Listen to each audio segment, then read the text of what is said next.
సప్రయోజనత తేషాం స్వప్నే విప్రతిపద్యతే తస్మాదాద్యంతవత్వేన మిథ్యైవ ఖలు తే స్మృతాః ఖలు తే స్మృతా తే అంటే బహువచనం ఉండాలి, కానీ మిథ్యా ఏకవచనం కదా. మిథ్యైవ ఖలు తే స్మృతా. కాబట్టి ఇప్పుడు మన ప్రతిపాదన ఏమిటంటే, మీరు ఇల్యూషన్ వర్సెస్ పర్సెప్షన్, భ్రమ ప్రత్యక్షం. భ్రమసిద్ధమైనది మిథ్య, ప్రత్యక్ష సిద్ధమైనది సత్యం అని మీరు అనుకుంటున్నారు.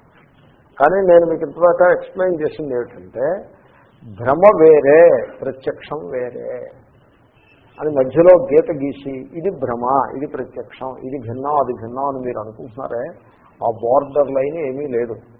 ఏది మీరు ప్రత్యక్షం అనుకుంటున్నారో అది భ్రమ, ఏది మీరు భ్రమ అన్నారో అది ప్రత్యక్షమే. రజ్జు సర్ప భ్రమ ప్రత్యక్షమా కదా. సినిమా హాల్లో కూర్చుని ప్రత్యక్షం అన్నది భ్రమ కదా.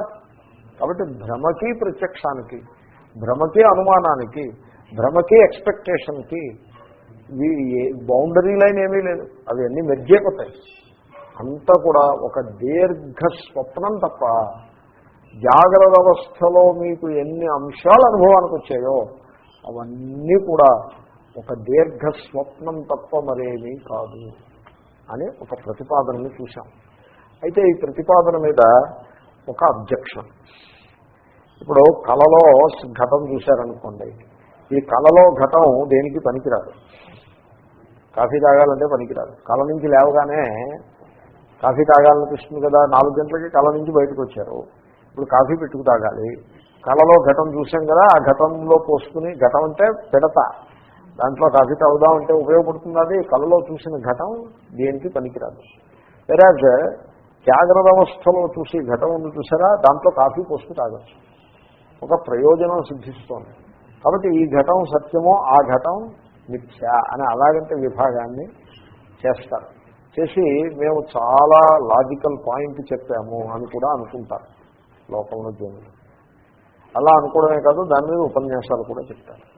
ఏమన్నా ఉపన్యాసం చెప్పడానికి ఏముందండి, మీకు 10 మంది ఫాలో అయ్యే వాళ్ళు ఉంటే మీరు గొప్ప ఉపన్యాసం, మిమ్మల్ని 10 మంది అనుసరించాలి. ఎవడో ఒక ఆయన శివలింగం అని కంఠంలో ఇక్కడ పెట్టి శివరాత్రి నాడు 12 గంటలకి దాన్ని బయటికి వామిట్ చేస్తాడు. వామిట్ చేసి ఆత్మలింగాన్ని తీసేనంటాడు. ఆత్మలింగాన్ని ఎక్కడి నుంచి తీసేదంటారు? అసలు ఆత్మలింగం అనగానేమి, దానిని ఎక్కడి నుంచి ఎలా తీయాలి చెప్పమని అసలు చూద్దాం అసలు. కానీ ఈ ప్రశ్నలు ఏమీ అడగకుండా డూడు బసవన్నలాగా తలలు తీవాళ్ళు 10 మంది ఉంటారు కాబట్టి అదే నడుస్తూ ఉంటుంది. కాబట్టి ఇప్పుడు ఈ ఆత్మలింగాన్ని ఏం చేయాలి? మేము దండం పెట్టుకోవాలి. దండం పెట్టుకుంటే ఏమవుతుంది? మీ కోరికలు తీరుతాయి. ఆఖరికి దేవుడిని మనకున్నటువంటి సమయం సందర్భం లేని కోరికలను తీర్చేవాడిగా నిర్మాణం చేసి పెట్టుకోవాలి. దేవుడు ఎందుకున్నాడంటే మన కోరికలు తీర్చడానికి ఉన్నాడు. ఏ లెవెల్కి వచ్చిందో చూడండి. ఎనీవే, కాబట్టి సో ఈ విధంగా లోకంలో 10 మంది ఫాలోయర్స్ ఉన్నారు కాబట్టి అది సత్యం అయిపోతుంది. సత్యాన్ని గెలీలియో భూమి సూర్యుడి చుట్టూ తిరుగుతోంది తప్ప సూర్యుడు భూమి చుట్టూ తిరగటం లేదు అని చెప్పినప్పుడు, గెలీలియో చెప్పాడు, కోపర్నికస్ చెప్పినప్పుడు మీకు వెస్ట్లో ఆ సత్యం తెలిసిన వాడు ఒక్కడే, ఇంకొకడు లేడు మొత్తం వెస్ట్ మొత్తం మీద. ఈస్ట్లో ఎవరో కొద్దిమంది ఉన్నారు వేరే సంగతి, వెస్ట్ మొత్తం మీద వాడు ఒక్కడే ఆ సత్యం తెలుసుకున్నాడు. కానీ లోకం అలా ఉండదు. లోకంలో సత్యానికి పెద్ద ప్రాధాన్యం ఉండదు. ఏదో వాళ్ళ ధోరణిలో లోకం నడుస్తూ ఉంటుంది. కాబట్టి లౌకికులు ఎలా ఉంటారంటే, ఈ సప్రయోజనత, ప్రయోజనం అనేది ఒకటి సిద్ధిస్తుందా లేదా జాగ్రత్త పదార్థాల వల్ల. జాగ్రత్త వస్తువుల వల్ల ప్రయోజనం సిద్ధిస్తోంది, స్వప్న పదార్థాల్లో ప్రయోజనం సిద్ధించట్లేదు. కాబట్టి 2 కళ్ళ అని చెప్పడానికి వీలు లేదు అని ఒక పెద్ద లాజిక్, అది పెద్ద ఆర్గ్యుమెంట్. ఆ ఆర్గ్యుమెంట్ని తీసుకుని దాన్ని ఖండించడం కోసం ఈ శ్లోకం బయలుదేరింది. దాని అవతారికి అందాము. స్వప్న దృశ్యవతు జాగరిత దృశ్యానాం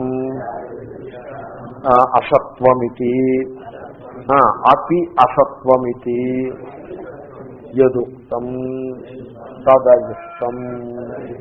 చూడండి, స్వప్నంలో మనకు అనుభవానికి వచ్చే పదార్థముల వలె జాగ్రత్తలో అనుభవానికి వచ్చే పదార్థములు కూడా అసత్వం అంటే యథార్థంగా లేవు, మిథ్య, వితథములు అంటే సుతరాము లేవు. ఇది యదుక్తం అని కదా మీరు చెప్తున్నారు. మీ ప్రతిపాదన అయుక్తం, అది యుక్తియుక్తంగా లేదు, అది మేము ఒప్పుకోవడానికి వీలు లేదు.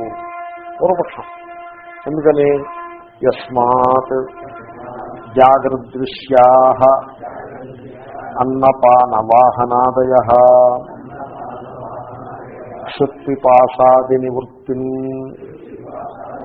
కుర్వంతః గమనాగమనాది కార్యంచ స్వప్న సప్రయోజనాదృష్టాః. ఎందుకంటే చూడండి, జాగ్రత్త దృశ్యములు, దృశ్యము అంటే అనుభవానికి వచ్చే పదార్థములు, స్వప్న దృశ్యములు రెండు ఒకటే అని అలాగే రెండింటినీ ఒకే చోట గుర్రాన్ని గాడిని ఒకే కాడికి కట్టేసినట్టుగా స్వప్న దృశ్యాలు మిథ్యనే అందరికీ తెలుసున్న విషయమే. జాగ్రత్త దృశ్యాలు సత్యములు, వాటిని వీటిని మీరు ఒకే చోట కట్టేశారు, అది అంగీకారం కాదు. ఎంచేతంటే పూర్వపక్షం. తస్మాత్ జాగ్రత్త దృశ్యా ఇప్పుడు అన్నపాన వాహనాదయ. ఇప్పుడు జాగ్రత్తలో భోజనం చేశారు, జాగ్రత్తలో భోజనం చేస్తే కడుపు నిండుతుంది. ఏమండి, స్వప్నంలో భోజనం చేస్తే కడుపు నిండుతుందా? స్వప్నంలో బ్రేక్ఫాస్ట్ ఇడ్లీ చట్నీ ఏదో వేసుకుని బ్రేక్ఫాస్ట్ చేసేసి 4:30కి నిద్రలు లేచాడు అనుకోండి, ఇంకా బ్రేక్ఫాస్ట్ ఆ పూటకి చేయక్కర్లేదని అలా కుదురుతుందా? ఏమండి, తర్వాత 4:30కి నిద్ర లేవగానే చేయదగ్గ మొట్టమొదటి పని ఏమిటి? సరే, మీరు ప్రాతస్మరణ అవన్నీ చేసే అవన్నీ ఇంక్లూడెడ్. ఆ తర్వాత చేయదగ్గ మొట్టమొదటి పని ఏమిటి? ఒక హాట్ కాఫీ, ఒక కాఫీ తాగడం. అది ధర్మం. కరెక్ట్గా జాయినే కదా, మీరందరూ ఒప్పుకుంటారు. ఎవరో కొద్ది రాయించి అందరూ ఎస్ అంటారు. ఇప్పుడు వీడికి ఈ కాఫీ సంస్కారం బాగా ప్రబలంగా ఉంది. వీడికి తెల్లవారుజామున కల వచ్చింది. ఎవరో ఫస్ట్ క్లాస్ కాఫీ అలా వెళ్ళిపోతుంటే స్వామీజీ దయచేయండి అని పిలిచి ఫస్ట్ క్లాస్ కాఫీ ఇచ్చినట్టు కల వచ్చింది. ఆ కాఫీ వీడు ఆనందంగా తాగి ఆశీర్వదించి వెళ్ళిపోతాడు. ఇంతట్లోకి కళ నుంచి బయటకు వస్తాడు. ఇప్పుడు వీడి కాఫీ కావాలంటారా? అక్కర్లేదు. మళ్ళీ కాఫీ కోసం మళ్ళీ వెతుకులాట ప్రారంభం. వాహనం అన్నపాన వాహనాదయ. స్వప్నంలో రథం ఒకటి సంపాదిస్తాడు, కారు కొనుక్కుంటాడు. స్వప్నంలో కారు కొనుక్కుంటాడు. జెన్ మారుతి కారు ఒకటి కొనుక్కుని చక్కగా రిజిస్టర్ అవి కూడా చేసుకుని గరాజులో పెట్టుకుంటాడు. నిద్ర లేస్తాడు. ఇప్పుడు ఎక్కడికైనా వెళ్ళాలనుకోండి, అమ్మాయ ఇంకా సమస్య ఏం లేదు, మనకి కారు ఉంది అని అలా వర్కౌట్ అవుతుందా? అది వర్కౌట్ అవుతుంది. ఆది శబ్దం చేత పుత్రుణ్ణి తీసుకోండి. నాకు సంతానం లేదు, తద్దినే వాళ్ళు పెడతారా అని బెంగ పెట్టుకుని అలా కాలక్షేపం చేసుకుంటే హఠాత్తుగా స్వప్నంలో సంతానం కలిగినట్టు పుత్రోత్సవాన్ని చేసుకున్నట్టు కల వస్తుంది. స్వప్నం నుంచి బయటకు వచ్చాడు. ఇప్పుడు వీడికి పుత్రోత్సవం పుత్రుడు ఉన్నట్టా లేనట్ట? కాబట్టి ఈ స్వప్నంలో అనుభవానికి వచ్చే ఉన్నాయి చూసారా, ఇవి క్షుత్ పిపాసాది నివృత్తిం కుర్వంతః. అవి కానీ జాగ్రత్త దృశ్యములైతే మటుకు జాగ్రత్త స్వప్నంలో ఉన్నవి క్షుత్తి ఆ ప్రయోజనాన్ని ఏమీ సిద్ధింపజేయవు. కానీ జాగ్రత్త దృశ్యములు మాత్రం అటువంటి ప్రయోజనాలని, ఆకలి పోతోంది, దాహం పోతోంది, యానం ఉన్నట్లయితే, వాహనం ఉన్నట్లయితే ప్రయాణం అది కూడా సౌకర్యంగా ఉంటుంది. కొడుకు కూతురు వీళ్ళందరూ కూడా ప్రేమగా మనల్ని చూస్తున్నారు. ఇన్ని జాగ్రత్త దృశ్యములు ఏవైతే ఉన్నాయో వీటి వల్ల ఇన్ని ప్రయోజనాలు సిద్ధిస్తూ ఉన్నాయి. పైగా గమనాగమనాది కార్యంచ కుర్వంతః. ఈ జాగ్రత్త దృశ్యాలు ఉన్నాయే ఇవి రాకపోకలు ఉన్నాయి, రావడం పోవడం రావడం పోవడం, అదో ఎడిషనల్ క్వాలిఫికేషన్ వాటికి. అది ఇప్పుడు స్వప్నంలో కూడుకున్నాడు అనుకోండి, ఇంకా వాడు పోయాడంటే ఒకే పోక, ఇంకా మళ్ళీ వాపసు రాడు. అది జాగ్రత్తలో కోరుకున్నాడు, వెళ్తాడు మళ్ళీ వస్తాడు. సో ఇలాంటివన్నీ చేస్తున్నాడు కదా. గమనాగమనాధికారి నుంచి కుర్వంతః దృశ్యంతే. భాష్యకారులు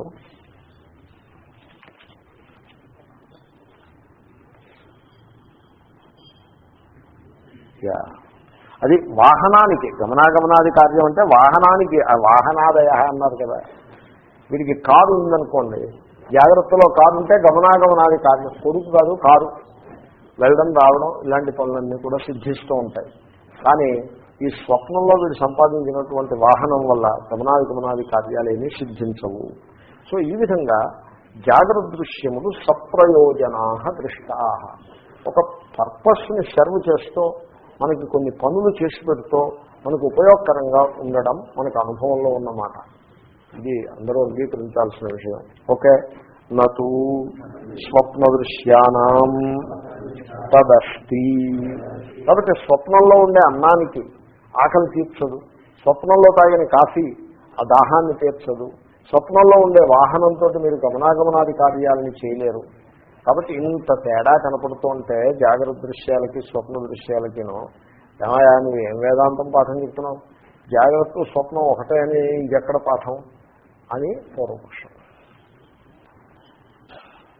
తస్మాత్ స్వప్న దృశ్యవత్ జాగ్రత్త దృశ్యానాం అసత్వం మనోరథమాత్రం ఇది.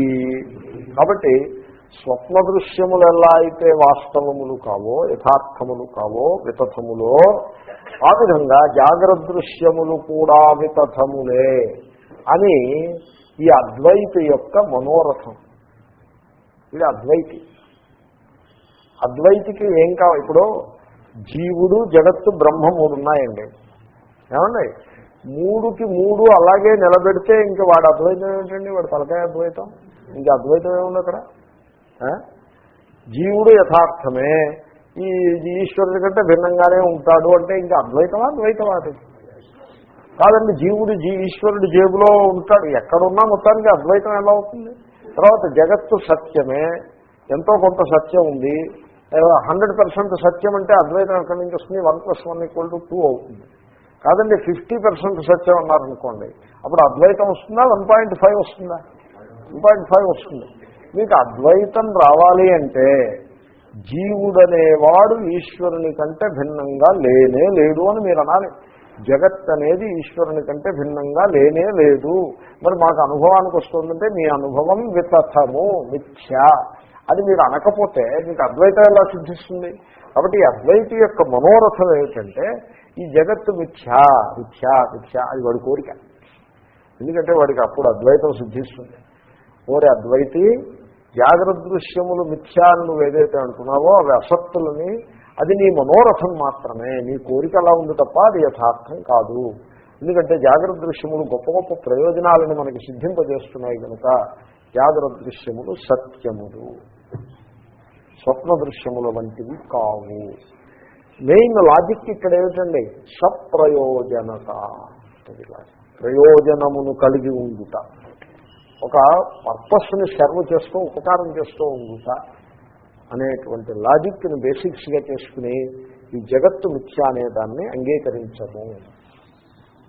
తన్నా ఈ పూర్వపక్షాన్ని తోసిపుచ్చు, అది సరికాదు. తస్మాత్ ఎందువల్ల, అలా తన్నా అని ఎలా చెప్పగలం? యస్మాత్ ఎందువలననగా అంతవరకు అవతారిక. అంతేనండి, అలాగే ఉందా మీ పుస్తకాల్లోనే? ఇంకా మా పుస్తకంలో ఇంకా అదే ఉండదు. మా పుస్తకంలో అంతా ఒకటే పారాగ్రాఫు. నేను ఊరికే విడతీసి నాకుండే అనుభవం చేత విడతీసి చెప్పాను. లేకపోతే ఎక్కడ పూర్వపక్షం ఎక్కడ సిద్ధాంతం ఏమీ చేయాలి. ఇప్పుడు చూడండి, సప్రయోజనత తేషాం స్వప్నే విప్రతిపద్యతే అని అంటున్నారు. ఇప్పుడు ఆయన ఆర్గ్యుమెంటు వింటే రెండు రెస్పాన్సులు ఉండొచ్చు. ఒకటి అంటే స్థూలంగా మీరు ఆర్గ్యుమెంట్ దానికి ఇచ్చిన ఆర్గ్యుమెంట్ విన్నారనుకోండి, దానికి ఆర్గ్యుమెంట్ విన్న వెంటనే ఏంటి ఆర్గ్యుమెంట్ ఇలా ఉంది అని అనిపించవచ్చు. లేకపోతే అబ్బే ఈ ఆర్గ్యుమెంట్ కన్విన్సింగ్గా లేదబ్బా అని కూడా మీకు అనిపించవచ్చు. చాలా సూక్ష్మంగా చూస్తే కానీ ఆర్గ్యుమెంట్ వర్క్ అవుతుంది. ఆయన ఏమంటున్నారంటే స్వప్నంలో అన్నం తీసుకోండి, అన్నా పాన వాహన అన్నం ఒకటి తీసుకోండి. స్వప్నంలో అన్నం తిన్నాడు, క్షుత్తు తీరలేదు కదా, కాబట్టి స్వప్నంలో అన్నం మిథ్య. అది కదా నువ్వు చెప్పేది. జాగ్రత్తలో అన్నం తింటే క్షుత్తు తీరింది. క్షుత్తు అంటే ఆకలి. కాబట్టి జాగ్రత్తలో అన్నం సత్యం. అది కదా నువ్వు చెప్పేది. ఓరు వెర్రివాడ, నువ్వు పొరపడుతున్నావు. ఏంటంటే జాగ్రత్తలో అన్నం తిన్నాడు, వీడు స్వప్నం కంటున్నా కడుపు నిండా భోజనం చేసి వాడు నిద్రపోయాడు. వాడికి దొరక్క భోజనం దొరికింది. పంచభక్ష ప్రమాణాలతో భోజనం దొరికింది. రోజు ఏదో ప్రసవ తిని కాలక్షేపం చేసుకుంటున్నాడు. ఓ రోజు పిండి వంటలతో భోజనం దొరికింది. అది తిన్నాడు. అమ్మా, ఇంతకాలానికి మంచి భోజనం దొరికిందని మహానందపడుతూ తిన్నాడు. భోజనం చేసి పడుకున్నాడు. వీడికి భోజనం దొరక్కపోవడం అనే సంస్కారం బలంగా ఉంది కదా. దాంతో వాడికి కళ వచ్చింది. ఆ కళలో వాడికి ఆకలి, దిక్కుమాలిన ఆకలితో బాధపడుతున్నాడు ఆ కళలో. ఇప్పుడు ఈ జాగ్రత్తలో తిన్న పిండి వంటలతోటి భోజనం ఆ స్వప్నంలో ఉండే ఆకలిని తీర్చగలిగిందా? తీర్చలేదు కదా. కాబట్టి తేషాం జాగ్రత్త దృశ్యానాం స్వప్రయోజనత స్వప్నే విప్రతిపద్యతే. ఈ జాగ్రత్తలో ఉన్న అన్నపానాదుల యొక్క సప్రయోజనత అంటే ఆకలిని దప్పికని తీర్చగలిగే ఆ సామర్థ్యం, ఆ ఉపకారం, అది స్వప్నంలోకి అది వర్తిస్తోందా? స్వప్నంలో ఉండే ఆకలిని జాగ్రత్తలో తిన్న ఆహారం తీరుస్తుందా? తీర్చదు కదా. నువ్వు స్వప్నంలో ఉండే అన్నం మిథ్యని ఎలా చెప్పావు అంటే స్వప్నంలో అన్నం తిన్నా ఆకలి తీరలేదు. ఎప్పటి ఆకలి తీరలేదు? స్వప్నంలో ఆకలి తీరలేదా, జాగ్రత్తలో ఆకలి తీరలేదా? స్వప్నంలో ఆకలి తీరలేదు. స్వప్నంలో ఆకలి తీరింది. స్వప్నంలో తిన్న అన్నం వల్ల స్వప్నంలో ఆకలి తీరిపోయింది. జాగ్రత్తలో ఆకలి తీరలేదు. కాబట్టి ఇప్పుడు స్వప్నంలో అన్నం సత్యం అంటావా, మిథ్య అంటావా? మిథ్య. ఒప్పుకుంటాడు. స్వప్నాన్ని మిథ్యను ఒప్పుకుంటారు. ఆ బాల గోపాలం స్వప్నం మిథ్యను ఒప్పుకుంటారు. ఎందువల్ల మిథ్య? స్వప్నంలో అన్నం తిన్నా జాగ్రత్తలో ఆకలి తీరలేదు కనుక స్వప్నంలో అన్నం మిథ్య. జాగ్రత్తలో అన్నం తిన్నా స్వప్నంలో ఆకలి తీరలేదు కదా. కాబట్టి జాగ్రత్తలో అన్నం మిథ్య.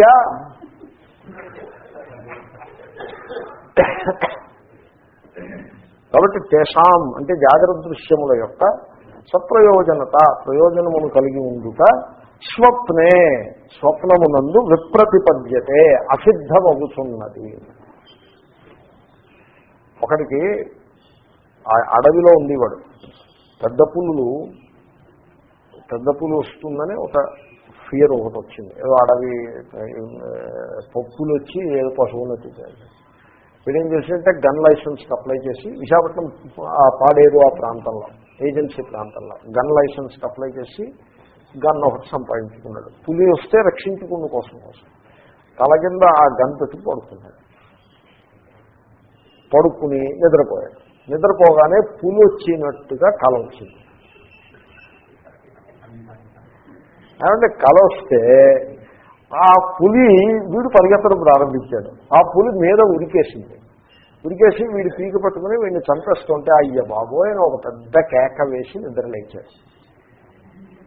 నిద్రలేస్తే భార్య కూడా ఆ కేకకి అదిరిపడి ఆవిడ కూడా నిద్రలేచింది. ఏమిటా అంత కేక పెట్టామని నిద్ర చెడగొట్టావు, ఎందుకు అంత కేక పెట్టావు ఏమిటంటే పులి మీద ఉరికిందే, అందుకోసం భయంతో కేక పెట్టాను. మరి గన్ ఉంది కదా, తల కింద పెట్టుకు పడుకున్నావు, కేక పెట్టడం ఏమిటా వెరివాడా, ఆ గన్తో పేల్చకపోయావా అని అడిగింది ఆవిడ. కాబట్టి ఈ జాగ్రత్త అవస్థలో గన్ను స్వప్నంలో పులి మీద పనికిరాదు. స్వప్నంలో గన్ను జాగ్రత్తలో పనికిరానట్టే జాగ్రత్తలో గన్ను స్వప్నంలో పనికిరాదు. స్వప్నంలో గన్ను స్వప్నంలో పనికొస్తుందా, పనికిరాదు? పనికొస్తుంది. స్వప్నంలో తిన్న భోజనం స్వప్నంలో ఉన్న ఆకలిని తీరుస్తుందా, తీరుస్తుందా? తీరుస్తుంది. కాబట్టి సప్రయోజనత అని ఎక్కడి నుంచి పట్టుకొచ్చావు నువ్వు ఈ లాజిక్? ఎవరికైనా వేదాంతం తెలియని వాళ్ళకి చెప్పు పో నీ లాజిక్. నువ్వు లోతైనటువంటి తత్వ విచారం చేసి వాళ్ళకి చెప్తావా లాజిక్? అది సప్రయోజనత తేషాం స్వప్నే విప్రతిపద్యతే అంతే. ఇప్పుడు జాగ్రత్త, ఇప్పుడు మీరు సినిమా చూస్తున్నారు, సినిమా చూస్తుంటే హీరో విలన్లో దెబ్బలాడుకుంటున్నారు. హీరో నెగ్గితే సంతోషిస్తారా, విలన్ నెగ్గితే సంతోషిస్తారా? మీరు హీరో నెగ్గితేనే సంతోషిస్తారు. విలన్ నెగ్గినట్టుగా సినిమా తీస్తే ఆ సినిమా ఫెయిల్ అవుతుంది తెలుసా. సినిమా ఫెయిల్ అవుతుంది. పూర్వానికి ఒక సినిమా తీశారు మా చిన్నప్పుడు, అది ట్రాజెడీ కింద తీశారు.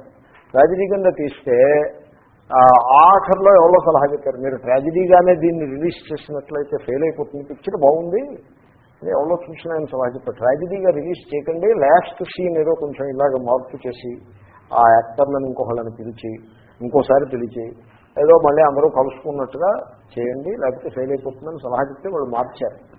అప్పుడు ఆ పిక్చర్ సక్సెస్ అయింది. ఏమండి ఇప్పుడు చూడండి, మీరు హీరో నెగ్గితే మీరు సంతోషించారు, విలన్ని హీరో కొట్టేస్తాడు, హీరో బక్క పీచులో ఉంటాడు, హీరోకి ఎక్కడ ప్రాణం ఉండదు, బక్క పీచే. కానీ విలన్ మంచి దిట్టంగా ఉంటాడు. విలన్ చుట్టూ ఇంకో నలుగురు రౌడీలు స్నేహితులు కూడా ఉంటారు. వీడు ఒక కట్టె పుచ్చుకుని వీళ్ళందరినీ చెడమడ కొట్టేస్తాడు, నెగ్గేస్తాడు. నెగ్గిస్తే మనందరం సంతోషిస్తాం. అక్కడికి ఆ ప్రయోజనం సిద్ధించిందా లేదా? మీ ఎక్స్పెక్టేషన్ ప్రకారం హీరో నెగ్గాలి, మీరు సంతోషించాలి అనే ప్రయోజనం సిద్ధించిందా లేదా? సిద్ధించింది. కాబట్టి ఇదంతా సత్యం అని అంటారండి. ఎవరు చెప్పారండి? ఏం ఆర్గ్యుమెంట్? సో ఇది ఎలా ఉంటుందంటే, కొడుకు చెప్పిన మాట వింటున్నాడు అనుకోండి, సంసారం మిథ్య అంటే అబ్బాయి మిథ్యలా అవుతుందండి అంటే. కొడుకు చెప్పిన మాట వినలేదనుకోండి, అప్పుడు సంసారం మిథ్య అంటే కరెక్టే అండి. స్టాక్ మార్కెట్ ఇప్పుడు ఈ పేకాట ఆడే వాళ్ళు ఉంటారు. ఈ పేకాట ఆడుతున్నప్పుడు అవి ముక్కలు బాగా వస్తూ ఉంటాయి. వీడికి ఒక్క మొక్క వస్తే షో చూపించడం తీసి అదే మొక్క వస్తుంది. అప్పుడు షో చూపించిన వెంటనే అందరూ వేల మొహాలు వేసి డబ్బులు ఇస్తారు, మూట జేబులో వేసుకుంటాడు. అప్పుడు ఈ పేకాట, ఈ డబ్బు ఇదంతా కూడా మిథ్యా అని చెప్తే వాడికి అర్థం కాదు. ఆపోజిట్గా ఉన్నప్పుడు అర్థం.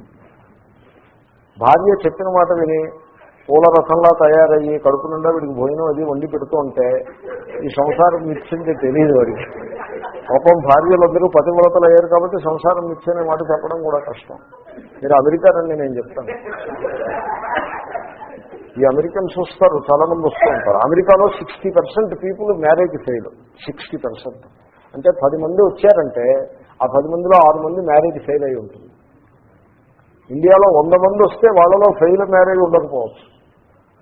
అమెరికాలో 10 మంది వస్తే 6 మ్యారేజెస్ ఫెయిల్ ఉంటాయి. అక్కడ ఇదంతా కూడా కాతే కాంతా కష్టే పుత్ర ఇదంతా కూడా మిథ్యేయ అంటే అవునని వాడు తనకే బలంగా ఉంటాడు.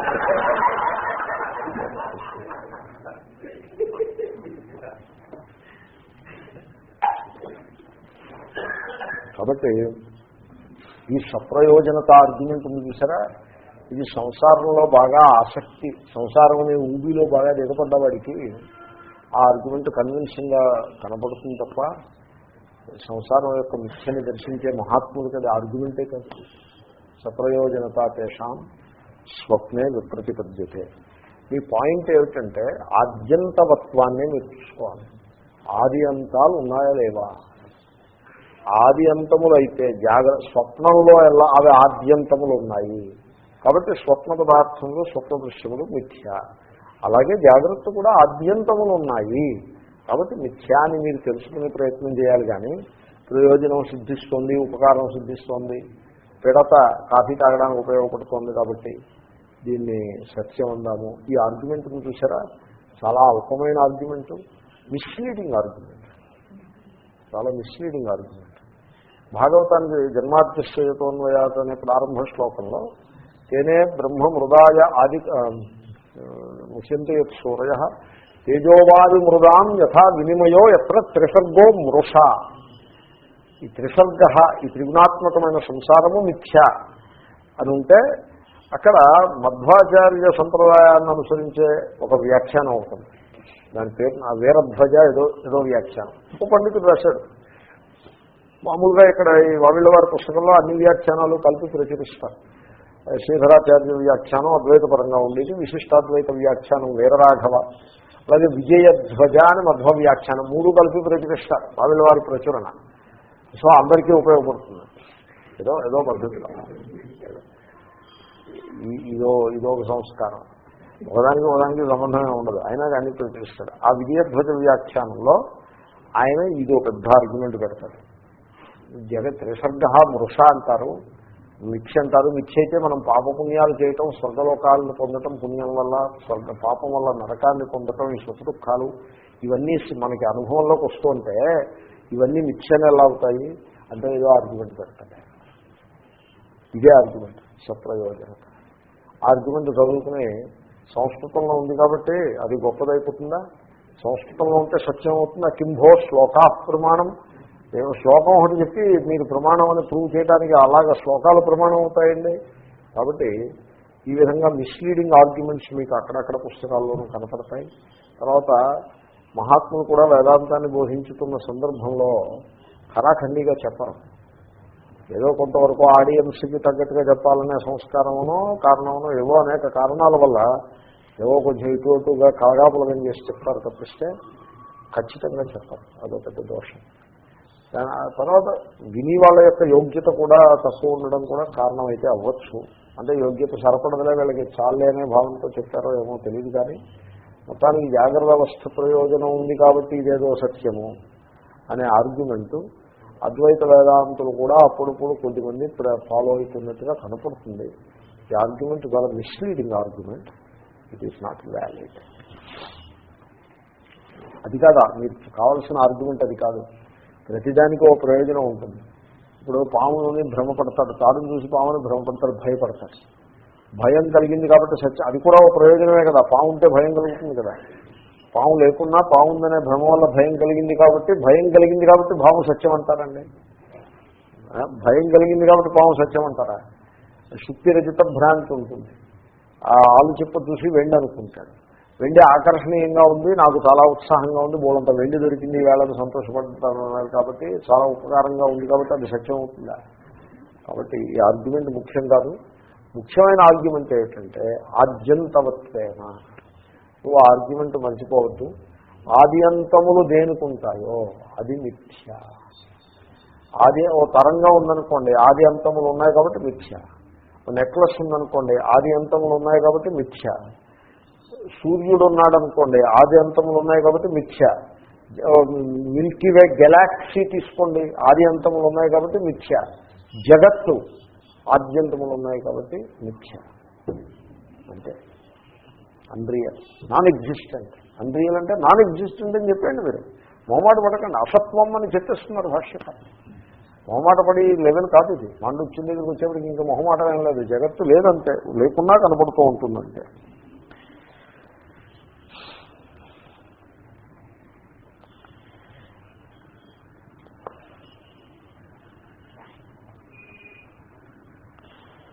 ఆద్యంతవత్వేన మిథ్యైవ ఖలుతే స్మృత. భాష్యకారులు ఏమంటారో చూద్దాము.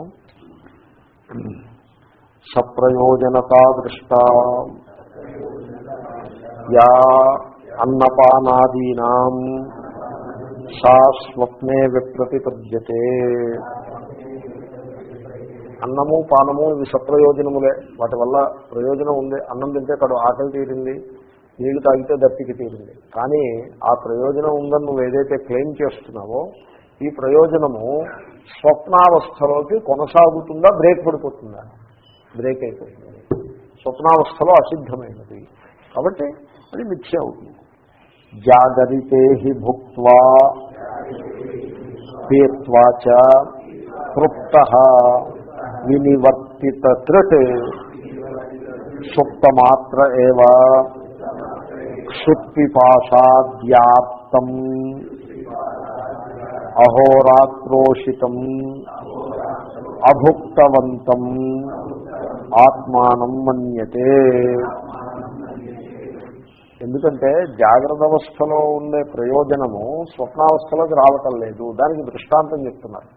ఎందుకంటే జాగరితే భుక్త్వా పీత్వాచ. జాగ్రత్త అవస్థలో కడుపు నిండా భోజనం చేశాడు, త్రాగినాడు, మంచినీళ్లు త్రాగినాడు. దానివల్ల ఏమైంది? తృప్తి కలిగిపోయింది. అంటే అర్థం ఏంటి? వినివర్తిత త్రుట్. ఆకలి దప్పికలు పోయాయి అవతలకి.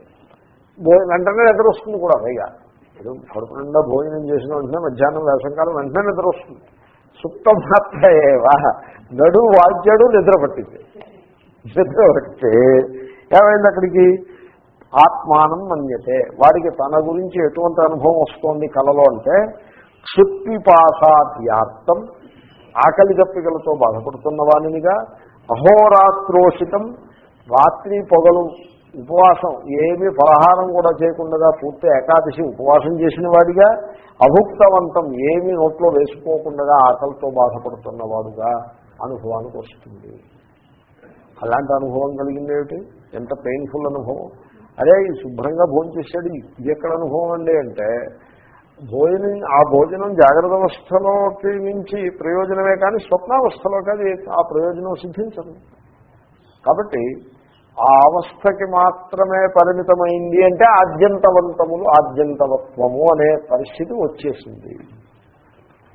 ఎప్పుడు కూడా దేహంతో మమేకమై దేహ తాదాత్మ్యము కలిగిన వ్యక్తిగా ఉండి దానిని బట్టి వచ్చే ప్రయోజనాలు ఉపకారాలు అపకారాలని బట్టి వీడు వస్తువు యొక్క సత్యత్వాన్ని నిర్ధారించకూడుకుంటే ఆ ప్రయత్నం తప్పు నిర్ణయానికి దారితీసేది అవుతుంది తప్ప అది వాస్తవమైన నిర్ణయం ఆ ప్రయత్నం నుంచి రాదు. అలాగంటే అలా చేయకూడదు ఎప్పుడూ కూడా. మీమాంస నేను దేహ తాదాత్మ్యం చెందిన వ్యక్తిని అని ముందు నిర్ధారణ చేసుకుని దాని మీద మీమాంస డెవలప్ చేస్తే ఆ మొత్తం మీమాంస అంతా కూడా తప్పు. యథాస్వప్నే భుక్త్వా పీత్వా చ అతృప్తోత్థితస్తథా.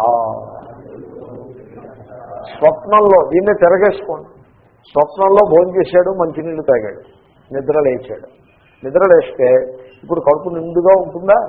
ఉండదు. సో నిద్ర లేవగానే అతృప్త ఉత్థిత, లేవగానే ఆకలితో నిద్ర లేస్తుంది. ఏమన్నా ఏదో ఇంట్లో పిండి వంటలు ఏమైనా ఉన్నాయి, ఇప్పుడే కళ కూడా కన్నాను, కళ్ళలో చక్కగా బూర్లు పులిహార భోజనం చేసినట్టు కళ వచ్చింది, ఏదైనా ఉందా అసలు అంతో ఆకలిగా ఉంది అంటూ నిద్ర లేస్తుంది. కాబట్టి స్వప్నంలో తిన్న బూర్లు పులిహార జాగ్రత్త యొక్క ఆకలిని తీర్చలేదు, జాగ్రత్తలో తిన్న భోజనం స్వప్నంలో వచ్చిన ఆకలిని తీర్చలేదు. కాబట్టి ఈ సప్రయోజనత అనే ఆర్గ్యుమెంటు అది అయితే రెండు సత్యం అవ్వాలి, లేకపోతే రెండు అసత్యం అవ్వాలి. కానీ స్వప్నం సత్యము అనే ఆబాల గోపాలము అంగీకరించే విషయం. Except those philosophers who argue against it. వాళ్ళు కొంతమంది ఫిలాసఫర్స్ ఉన్నారు. ఎందుకంటే నేను మొన్న మీకు చెప్పాను, స్వప్నం మిథ్యన అన్నావంటే నీ జాగ్రత్తని వాడు మింగేస్తాడు, మిగలదు. జాగ్రత్త కూడా మిథ్యలోకి తోసుకుపోతాడు. ఎందుకంటే ఆర్గ్యుమెంట్స్ అన్నీ కూడా అలాగే ఉంటాయి. స్వప్నము కేవలము మనస్పందన తప్ప ఇంకేం లేదు. అదే ఆర్గ్యుమెంట్ వీడు జాగ్రత్త కూడా పెట్టేసి జాగ్రత్త కూడా మిథ్యని తేల్చేస్తాడు. జాగ్రత్త మిథ్య అవ్వడానికి వీలు లేదు, జాగ్రత్త సత్యం కావాలి. కాబట్టి స్వప్నం దగ్గరే వీడిని మనం ఒప్పుకోవద్దు. కూటమి మహాకూటమి ఇంకా అనౌన్స్ చేయడానికి ముందే మనం పెట్టుకోవాలి. కానీ తీరా అనౌన్స్ చేసిన తర్వాత మాకు ఇన్ని సీట్లు కావాలి అన్ని సీట్లు కావాలంటే వీళ్ళు దగ్గర పెట్టేస్తారు. కాబట్టి అనౌన్స్మెంట్ ముందే వీళ్ళని స్టాల్ చేసి పారేయాలని ఎలా అయితే పొలిటీషియన్స్ చేస్తారో అలాగే ఫిలాసఫీలో కూడా వీడిని స్వప్నం దగ్గరే అసలు వీడిని మనం కొట్టేయాలి. దెబ్బ ఏమిటి దెబ్బ ఏం కొడతారు? స్వప్నం మిథ్య అంటే నో, స్వప్నము సత్యమే అని ఆర్గ్యూ చేస్తారు. మధ్వా ఫిలాసఫీలో అలా ఆర్గ్యూ చేస్తారు. స్వప్నం సత్యమే అని మీరు అనేసిస్తే ఇంకా నాకు అసలు దృష్టాంతమే మిగలలేదు. ఇంక దృష్టాంతమే ఉంది. వాడికి దండం పెట్టేసి నాయనా నేను నీకు చెప్పలేనురా బాబు అని వెళ్ళిపోవాలి తప్ప, ఎందుకంటే దృష్టాంతం లేదు. స్వప్నం సత్యం అన్నవాడి దగ్గర దృష్టాంతమే ఉంటుంది. సో లౌకికులు అంత అజ్ఞానంలో ఉంటారు. దానికి శాస్త్రం అనే పేరు కూడా పెట్టుకుంటారు. నామము లేకపోతే గట్టిగా బొట్టు ఏదో కూడా గట్టిగా పెడితే ఇంకా బలం అయిపోతుంది ఆ సిద్ధాంతం. అన్ని తప్పుడు సిద్ధాంతాలకి బలం ఆ రకంగా వేషాన్ని బట్టి, నామాన్ని బట్టి, గడ్డాన్ని బట్టి వస్తుంది బలం. తత్వంలో బలమే ఉండదు. ఇప్పుడు గమనించాల్సింది ఏమిటంటే ఆద్యంతవంతములు, that is the main point. ఈ ఆది అంతములు అన్నప్పుడు ఇప్పుడు ఘటం ఉన్నది. ఘటము అంతకు ముందు లేదు, తర్వాత పగిలిపోయింది. ఆదిలో లేదు, అంతంలో లేదు, మధ్యలో ఉంది. దేని వాట్ ఈస్ ది లోకస్? ఆదిలో లేదు అన్నప్పుడు వాట్ ఈస్ ది లోకస్? అంతంలో లేదు, మధ్యలో ఉంది అన్నప్పుడు what is the locus? Space is the locus. Okay, స్పేస్లో ఆకాశంలో ఆదిలో లేదు, అంతంలో లేదు, మధ్యలో ఉంది. Space is the locus. ఏమండి? కానీ ఆది అంతము అంటే time is the locus, flow of time is the locus కదండి. ఆ టైం యొక్క ప్రవాహంలో ఆదిలో లేదు, అంతంలో లేదు, మధ్యలో ఉంది. సాధారణంగా లోక దృష్టి ఇంతవరకు వస్తుంది. కానీ ఇంకొక అడుగు మీరు ముందుకు వేయాల్సి ఉంటుంది. స్పేస్ అన్నది టైం తీసుకోండి, స్పేస్ కంటే టైం ఈజీగా అర్థం అవుతుంది. టైం అన్నది బయట ఉంటుందా మనస్సులో ఉంటుందా? మనస్సులో ఉంటుంది. Time is a mental category. బయట మీకు అలారమో లేకపోతే ఒక గడియారం ఉంటుంది, ఒక డయల్ ఉంటుంది, ముళ్ళు ఉంటాయి, అవి ఉన్నాయి అక్కడ. టైము వాటిల్లో ఉందా మీ మనస్సులో ఉందా? టైము మనస్సులో ఉంటుంది, మెంటల్ కేటగిరీ. కాబట్టి ఆద్యంతములు ఉన్న ఆద్యంతములలో లేదు, వర్తమానములో ఉంది, ఆద్యంతముల యందు లేదు. అంచేతనే దానికి ఆద్యంతాలు వచ్చాయి. అది పుట్టడానికి ముందు లేదు, అంచేతనే పుట్టడం అనే మాట వచ్చింది. అంతమైపోయాక లేదు, అంచేతనే అంతమవడం అనే మాట వచ్చింది. ఈ ఆద్యంతములు వాస్తవంగా వాటి లోకస్ ఏమిటి? మనోవృత్తి. వృత్తి ఇస్ ది లోకస్. మనస్సు యొక్క స్పందనయే లోకస్. మీరు ఆలోచించండి. ఇప్పుడు ఘటము, ఇప్పుడు ఉదాహరణకి ఇప్పుడు సినిమా ఉంది. సినిమా మనస్సు యొక్క సినిమా అక్కడ ఆరంభమై అక్కడ అంతమైందని మీరు అంటున్నారు. అక్కడ ఆరంభమై అక్కడ అంతమైందా? ఇక్కడ ఆరంభమై ఇక్కడ అంతమైందా? ఇక్కడ ఆరంభమై ఇక్కడ అంతమైందా? ఏమండి? ఇప్పుడు వీడు ఈమె నా భార్య అంటాడు. భార్య అన్నప్పుడు భార్య అనే వృత్తి ఉన్నప్పుడు భార్య, లేకపోతే 24 గంటల భార్య? ఆ వృత్తి ఉన్నప్పుడు భార్య. కాబట్టి కొన్ని భర్త ఏదో ఒక మాట అనాలి కాబట్టి నేను అంటున్నాను, అంతకంటే మరే. కాబట్టి మీరు ఏ మానవీయ సంబంధం తీసుకున్నా ఘటము అంటారు. ఘటాకార వృత్తి వచ్చినప్పుడు ఘటం ఉంటుంది తప్పిస్తే ఘటాకార వృత్తి లేకుండా ఘటం ఎక్కడ ఉంటుంది? కాబట్టి ద రియల్ లోకస్ ఆఫ్ ఆద్యంత ఇస్ ది మైండ్. మనోవృత్తి ఆద్యంతముల యొక్క లోకస్. అంటే అర్థం ఏంటో తెలుసునండి. ఘటం ఉందని ఈ ప్రిన్సిపుల్ క్వాంటమ్ ఫిజిక్స్లో ఉంది. ఈ ప్రిన్సిపుల్ మళ్ళీ మాండూక్యంలో ఉంది. ప్రిన్సిపుల్ ఏమిటంటే ఘటము ఉన్నది. ఎప్పుడుందో తెలుసిన? ఘట జ్ఞానం ఉన్నప్పుడు ఘటం. ఏమంటే కాబట్టి ఘటము యొక్క ఆది ఏమిటి? ఘట జ్ఞానము యొక్క ఆదియే ఘటము యొక్క ఆది. ఘటాకార వృత్తి ఎప్పుడైతే ఆరంభమైందో అదే ఘటము యొక్క ఆది. ఘటాకార వృత్తి అంతమైతే అది ఘటము యొక్క అంతం. అంటే అర్థం ఏంటో తెలుసునండి. మీరు ఘటాన్ని చూస్తున్నప్పుడే ఘటం ఉంటుంది. ఘటాన్ని మీరు చూడటం లేదనుకోండి, ఘటం ఉంటుందండి? ఉండదు. ఇప్పుడు వీడు కొడుకు అమెరికాలో ఉంటాడు, వీడు ఇక్కడ ఉంటాడు. ఉండి వీడు నిద్రపోతాడు. వీడు నిద్రపోతుంటే కొడుకున్నాడండి. ఏం కొడుకున్నాడండి? కొడుకు లేడు, కోడలు లేదు. ఇప్పుడు రాత్రి అందరూ పడుకుని నిద్రపోయారు. ఇంట్లో కొంపలో 10 మంది ఉన్నారు. అందరూ గుర్రు పెట్టి నిద్రపోతున్నారు. నిద్రపోతున్నప్పుడు భార్య, భర్త, కొడుకు ఇవన్నీ ఉన్నాయండి? ఏమీ లేదు.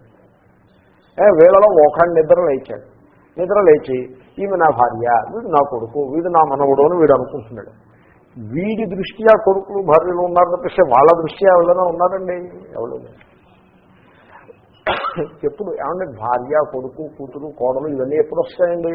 ఆ వృత్తి ఆరంభమైనప్పుడు అవి ఆరంభం అవుతాయి. వృత్తి అంతమవగానే అంతమే. కాబట్టి ఈ మానవీయ సంబంధాలన్నీ కూడా కేవలము కల్పన మాత్రమే, అంతకంటే వేరే మానవీయ సంబంధాలని. ఓకే, ఇప్పుడు మీరు తత్వ విచారం చేసేప్పుడు ఘటపటాది దృశ్యములు మిథ్య అని చెప్తే సరిపడదు.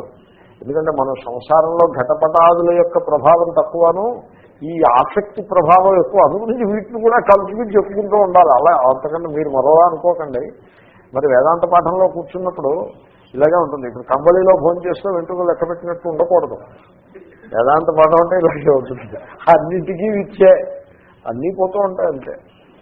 ఎనీవే, కాబట్టి యాజ్ క్వాంటమ్ ఫిజిక్స్లో ఏమని చెప్పారో తెలిసిన? మీరు పైకి చూసినప్పుడు చంద్రుడు ఉంటాడు. మీరు చూడడం మానేశారు, మళ్ళీ అరగంట ఏదో బిజీగా ఉన్నారు, మళ్ళీ చూశారు, మళ్ళీ చంద్రుడు ఉన్నాడు. ఈ మధ్యలో చంద్రుడు ఉన్నాడా లేడా? మీరు లోకంలో ఎవరైనా అడిగితే ఉన్నాడనే చెప్తారు, కానీ క్వాంటమ్ ఫిజిక్స్ ప్రకారం లేడంతే. మీరు చూస్తే ఉన్నాడు లేకపోతే లేదు. ఏమండి ఇప్పుడు మీరు ఆలోచించండి, ఆఫీసర్ నా బాస్, వాడు ఎప్పుడండి బాస్? వాడు ఎప్పుడండి? మీరు వాడిని బాస్ అని చూసినప్పుడు బాస్ అవుతాడా, లేకపోతే మీరు చూడనప్పుడు కూడా బాస్ అయిపోతాడా? కాబట్టి మీ వృత్తిలో బాస్ వచ్చినప్పుడు బాస్ ఉంటాడు. మీ వృత్తిలోంచి పక్కకి వృత్తి అంటే మనోవృత్తి, మన వృత్తిలోంచి పక్కకి తప్పుకోగానే బాస్ కూడా లేకుండా పోతాడు. కాబట్టి బాస్ యొక్క ఆద్యంతాలు వృత్తి ఎందు ఉంటాయి, కొడుకు యొక్క ఆద్యంతాలు వృత్తి ఎందు ఉంటాయి. మనోవృత్తి మాత్రమే ఆద్యంతముల యొక్క లోకస్. మనోవృత్తి కంటే భిన్నంగా సృష్టి అనేది ఏమీ లేదు. ఇప్పుడు మీరు చెప్పండి, మీరు చూసినప్పుడు ఉంటాడా కొడుకు, లేకపోతే చూడనప్పుడు కూడా ఉంటాడా? చూసినప్పుడు మాత్రమే ఉంటాడు. దీన్ని దృష్టి సృష్టివాదము అని అర్థమైందండి. కాబట్టి జగత్ ఎప్పుడు ఉంటుంది? మీరు చూసినప్పుడు ఉంటుంది. మీరు చూడకపోతే జగత్తు ఉండదు. సినిమా ఎప్పుడు ఉంటుంది? మీరు చూసినప్పుడు సినిమా ఉంటుంది, మీరు చూడకపోతే సినిమా ఉండదు. అలాగే జగత్తు కూడా మీరు చూసినప్పుడు ఉంటుంది, మీరు చూడకపోతే ఉండదు. దీనిని దృష్టి సృష్టివాదము అంటారు. దీనికి ఆపోజిట్ ఇంకొకటి ఉంది, సృష్టి దృష్టివాదము. అంటే మీరు చూసినా చూడకపోయినా సృష్టి ఉంది, దాన్ని మీరు చూస్తారు. సృష్టి దృష్టివాదం. ఓకే, కానీ ఇక్కడ మనం చెప్తున్నది ఏమిటి? సృష్టి దృష్టివాదం కాదు, ఇది దృష్టి సృష్టివాదం. ఏమండి? అంటే మీరు చూసినప్పుడు సృష్టి ఉంది, మీరు చూడడం మానేస్తే సృష్టి లేదు. ఏమండి? సృష్టి, ఈ వాదాలు మీకు ఏమైనా అర్థమవుతున్నాయా? సృష్టి దృష్టివాదము తత్పదార్థ ప్రధానంగా ఉంటుంది. తత్వమసీలు ఉన్నాయి కదా, తత్పదార్థాన్ని ప్రధానంగా తీసుకుని చేసే విచారంలో సృష్టి దృష్టివాదం ఉంటుంది. త్వంపదార్థ ప్రధానమైన విచారంలో దృష్టి సృష్టివాదం ఉంటుంది. ఏమండి? తర్వాత సృష్టి ఉంది, మనం చూస్తున్నాము అని చెప్పే సృష్టి దృష్టివాదము అధమాధికారులకి, అంటే వేదాంతంలో అప్పుడప్పుడే వచ్చిన వాళ్ళకి చెప్పే వాదం. ఉత్తమాధికారులకి, అంటే కొంత ప్రోగ్రెస్ అయినటువంటి అధికారులకి చెప్పే వాదం ఏమిటంటే దృష్టి సృష్టివాదం. ఏమన్నా అర్థమైందా?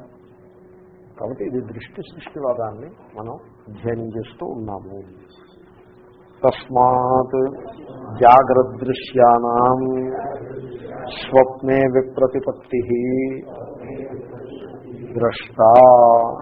కాబట్టి జాగ్రత్తలో అనుభవానికి వచ్చేటువంటి దృశ్యములు ఏవైతే ఉన్నాయో అవి సప్రయోజనములు అని మీరు చెప్పడానికి వీల్లేదు. ఎందుకంటే వాటి యొక్క ప్రయోజనము స్వప్నంలో అసిద్ధమైపోతుంది, స్వప్నంలో నిలబట్టలేదు. అతః మన్యామహే తేషామపి అసత్వం స్వప్నదృశ్యవత్ అనాశంకనీయమితి. ఏమంటే స్వప్నదృశ్యములు సత్యములా మిథ్యా అని నేను అడిగాను అనుకోండి, మీరు ఏ నిశ్శంకంగా ఏ సందేహం లేకుండా మిథ్యా అని చెప్తారు. మీరు అలాగే జాగ్రత్త దృశ్యములు కూడా స్వప్న దృశ్యముల వలె మిథ్యా అని ఎట్టి శంక లేకుండా మీరు చెప్పవచ్చును. ఇది ఈ శ్లోకం రేపు పూర్తి చేసేద్దాం. ఓం పూర్ణముద పూర్ణమిదం పూర్ణముద్యతే పూర్ణస్య పూర్ణమాదాయ పూర్ణమేవావశిష్యతే.